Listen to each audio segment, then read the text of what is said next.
So, hello everyone.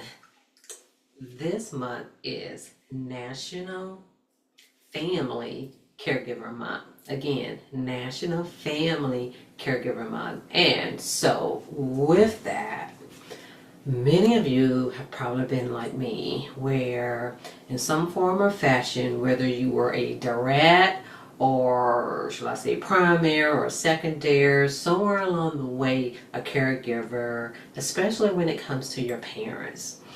And it can be your parents, it can be a spouse, it can be a child of yours that is in need, or children. For some individuals, they have more than one child who's in need of some type of care, especially as an adult. So, in saying all of that, by being National Family Caregiver Month, this is created, the founder of it is the Caregiver Action Network.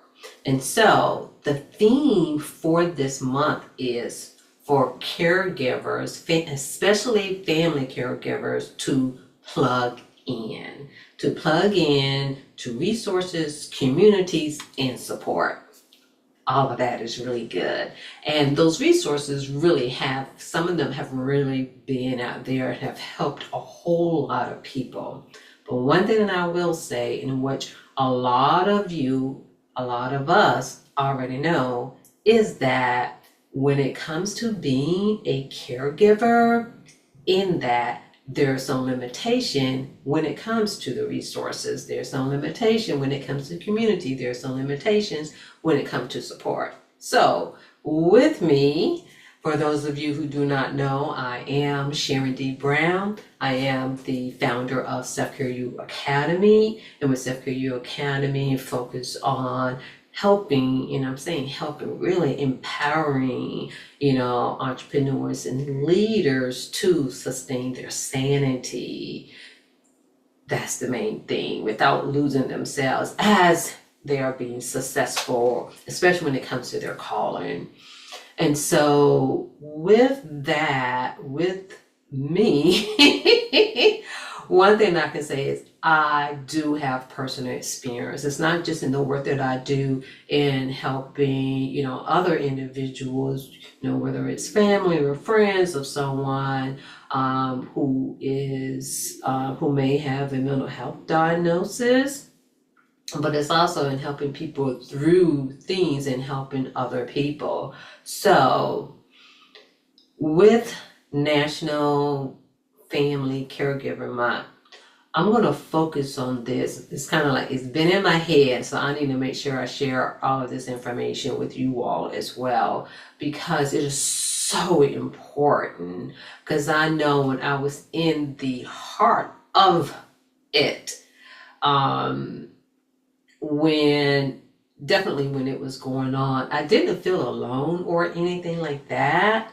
But if anything, it's like, it's so much. And so what I want to help you with is to help you to take care of yourself.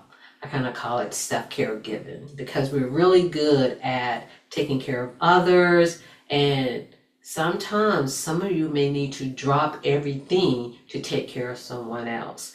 And I want you to remember all of that, because some of you, again, may be taking care of a parent or a grandparent, maybe taking care of a spouse, or maybe taking care of a child in need you may be experiencing someone who may have a medical mayhem, dealing with cancer, dealing with stroke, dealing with a heart attack, or something else that really interferes or even stop of someone of being themselves or taking care of themselves, especially if it's an adult. Of course, it can be dementia of so many different levels as well. And so, in saying that, as I said, with Caregiver Action Network, the focus is on plug into care. I want you to focus on unplugging, because sometimes you can be so plugged in until it is depleting you. It is tearing you apart because it is so much. I know when my parents, with all of their medical mayhem, and it was a lot. And when I look back on it, and I'm like, how did I get through it? And one thing I can say, it wasn't the only thing, because there were other things in my life that has stressed me out as well. But it added to it where, pretty much I ended up having problems with my shoulder and had rotator cuff surgery. Again, it wasn't the only thing, but it added to it. I'm saying that to you because of the fact that sometimes when you are being a caregiver, it can interfere with your mental wellness, with your well-being, and with you physically too. Because statistics do show that sometimes caregivers are the ones who end up having mental health issues, having medical issues, or even dying at a high percentage. And I want to help to decrease that. And one of the ways that you can decrease that is by taking 5. And sometimes I know you say, oh, Sharon, I can't do it because I got to do this, I got to do that, I got to do this. But one of the ways to take 5 is to remember you're doing it so that you can have the energy, you can have the capacity, you can have, your mind won't be so full of all of the things that you're doing, so that you can at least have some space in there where you can breathe. That's the reason for taking 5, whether it's 5 breaths, 5 minutes, 5 steps, but something to pretty much release and knock out of all of the stress that you're doing. Because if you keep running, again, I realize it's a lot. And some of you all may not have any help. But if you need to sit in a corner, even stand in a corner, put on some music, and just stand there and breathe.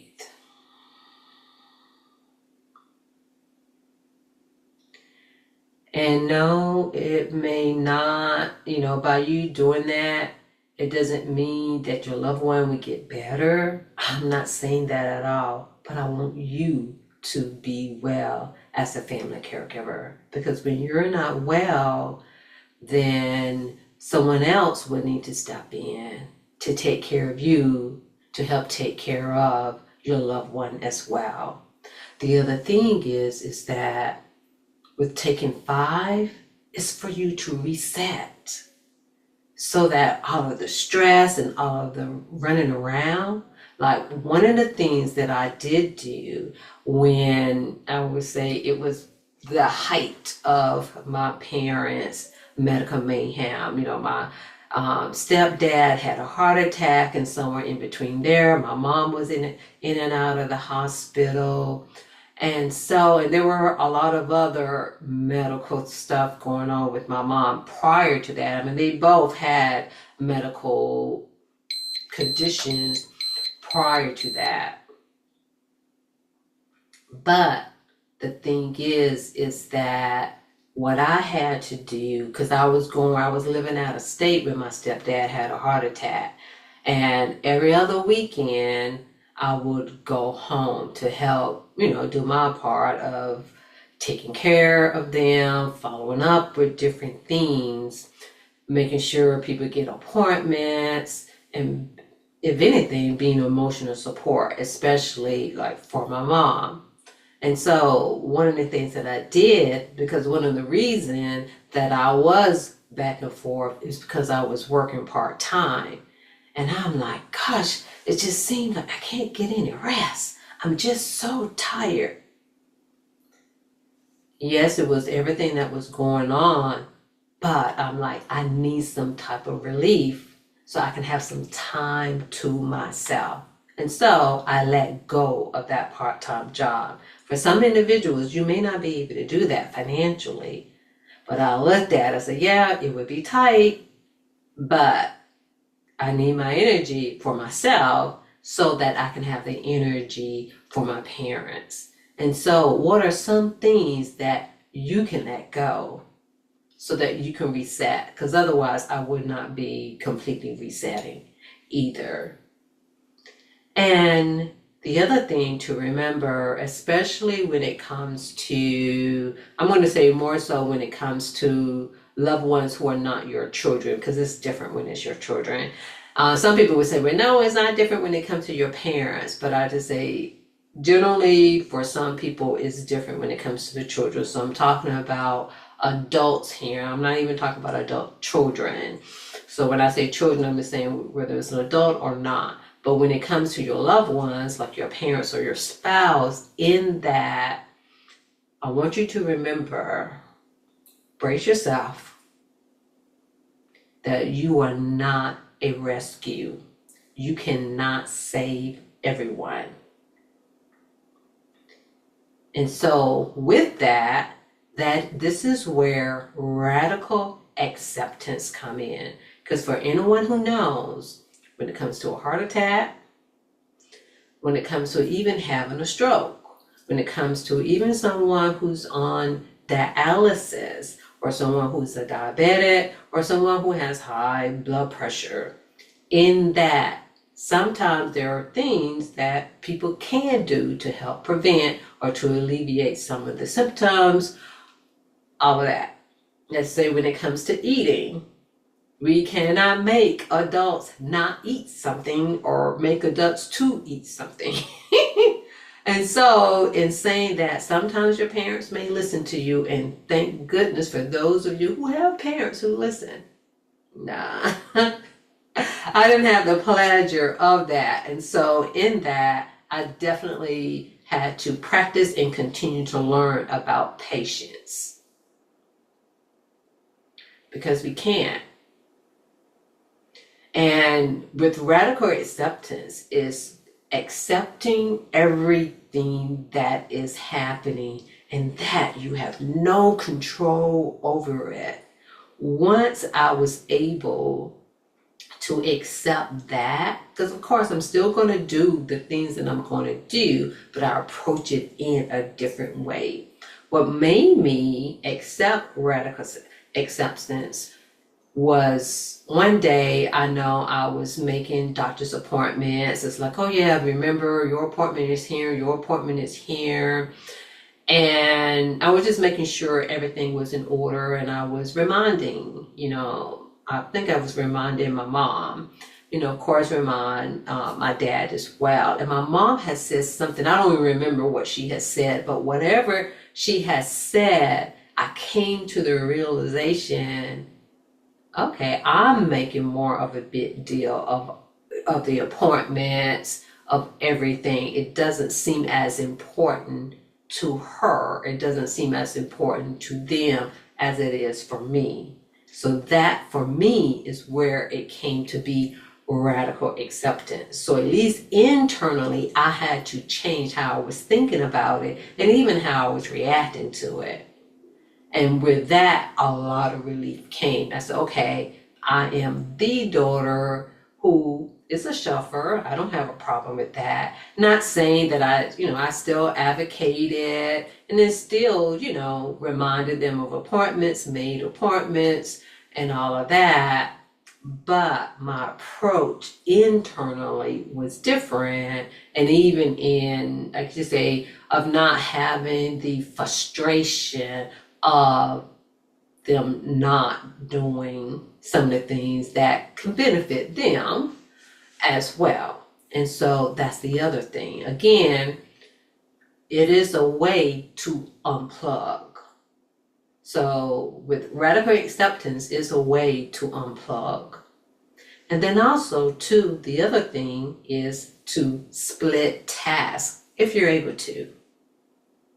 If you're able to split tasks, meaning there's more than one family member can do the quote unquote run around, another one can make the doctor's appointments, and even when it comes to the urgency and the emergency, especially if someone has to physically be, let's say if your loved one have to go to the emergency room, if there's more than one person who can go there, and so, because sometimes it doesn't always mean, I'm going to say this, is that, yeah, the first couple of times people are there, let's say family members are there, for support and all of that. But when it becomes, like with my parents, I know it's over like 10 times, both of them have gone to the emergency room. And so over time, you kind of figure out, like what you can respond to, whether or not you need to physically be there or not. And so in saying all of that, that helps you with your mental well-being, because it's so important, because it is stressful in and of itself. And so the other thing I want to talk about too regarding the plug-in into, like I said, when it comes to resources, community support and just support, they are there, but there are limitations of it. And so in saying that, for family caregivers, in that, start looking at everything that you're experiencing now and how you can plan for yourself. We don't want to, like put anything on us, but just meaning financially, where are you? Talk to, a financial advisor, a financial planner. If you want some information on that, I can definitely give you some information regarding that, some resources, because that is the biggest part of it. Because when it came to my parents, they were financially comfortable and they were able, like, to be able to afford independent living and even assisted living. But assisted living definitely took all their money, you know what I'm saying? But they generally was able to afford it, but a lot of people are not. And so in being a family caregiver, it's part of it too, is planning for your own. Like, if anything was to ever happen, how can you plan for that, so that it can help your family to take care of you. Like for myself, I always say, hey, I want my family to look after me, not to have to take care of me. And there's a difference within that. So that means there's certain things that I need to do in order, to help that. Of course, we know anything can happen, but what efforts are you putting into taking care of yourself? And especially by being an entrepreneur and being a leader. So that's the other part of it too. Again, it's like, if you're a leader in any one, if you have children or a spouse, you're a leader in your home. So that's the number one thing there. But when it comes to your job, you're a leader there. And then especially being an entrepreneur, you're a leader even if you're solo. So in saying that, what policies do you have set up that support? Of course, we have things set up to support a person who may be experiencing, medical challenges. But for the family, I'm going to say, other than FMLA, other than that, because that has this limitation too, what is past the 12 months. And then for individuals who work part-time somewhere, sometimes though, those benefits may not apply.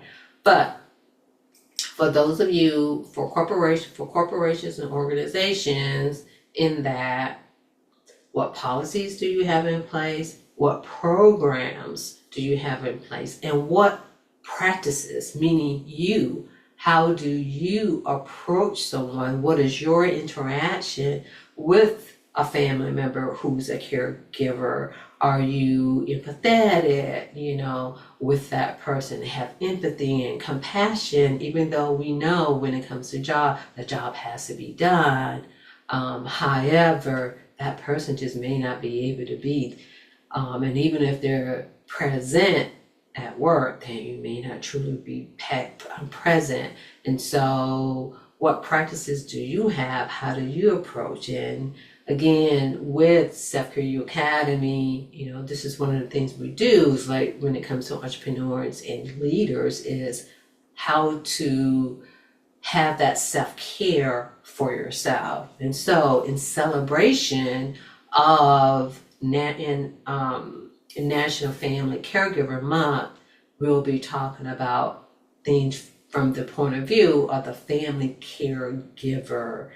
And what I've already mentioned are things in which you can do, especially when it comes to the Take 5. We want you to take care of yourself. So one way for entrepreneurs and leaders who are caregivers, one way that you can support yourself is to join the Fortitude and Free Circle. The Fortitude and Free Circle is a circle for entrepreneurs and leaders so that you can build discipline of taking the 5, so that you can challenge yourself. You can embrace challenges, because being a caregiver is definitely a challenge in and of itself, and so that you can sustain resilience, because being a caregiver is not the easiest thing in the world. It is not. It is not. It is not. It is not. And the thing is, for most of us, we will probably become a caregiver in some form or fashion. Sometimes it may be, helping your parents or your grandparents with appointments. And sometimes it's beyond that. And so make sure that you do the things that are going to benefit you so that you can be the best caregiver of all, because the best caregiver are those who are self-caregivers.